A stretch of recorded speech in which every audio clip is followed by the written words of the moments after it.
திமுகவை பற்றி விஜய்க்கு இன்னும் தெரியல. திமுகவை காப்பி அடிக்க தெரிஞ்சிச்சு. திமுக கரெக்டாக காப்பி அடித்து அவங்க என்ன மாதிரி தப்புலாம் பண்ணுறாங்களோ அதே தப்பு பண்ணி அண்ணா ஈவே ராமசாமி அண்ணா ஐயா அண்ணாதுரை அண்ணா அதெல்லாம் சொல்ல தெரிஞ்சிருச்சு. ஆனால் கொஞ்சம் புத்திசாலித்தனம் இருக்குது. கடவுள் மறுப்பை ஆஃப் ஈவே ராமசாமியை நான் ஏற்றுக்கொள்ள மாட்டேன்னு சொல்கிற அளவுக்கு புத்திசாலித்தனம் இருக்குது. அதில் ஒன்றும் மாற்று கருத்து இல்லை.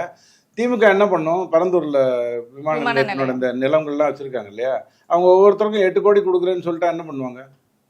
திமுகக்கு அவங்க சொந்த காசுல இந்த ஜெகத்ரட்சகன் ஐயாவும் பொன்முடி ஐயாவும் கொடுக்க போறாங்களா, இல்ல உதயநிதியும் ஸ்டாலின் ஐயாவும் கொடுக்க போறாங்களா? எவன் அப்ப விட்டு சொத்து? அவர் வெறும் 1500 குடும்பம் தானே அப்படின்றது. 1500 குடும்பத்தினால என்ன பண்ணுவாங்கன்னா, தமிழக அரசுல இருந்து எடுத்து இப்ப இந்த அம்மாவுக்கு 50 லட்சம் ரூபாய் கொடுத்தாங்கல்ல, தப்பு தானே? ஒரு வேலை கொடுத்து அந்த பையனை சாவடிச்சது தப்பு. அது இழக்க முடியாத ஒரு பெரிய தப்பு, ரொம்ப கேவலமான ஒரு தப்பு செஞ்சிட்டீங்க.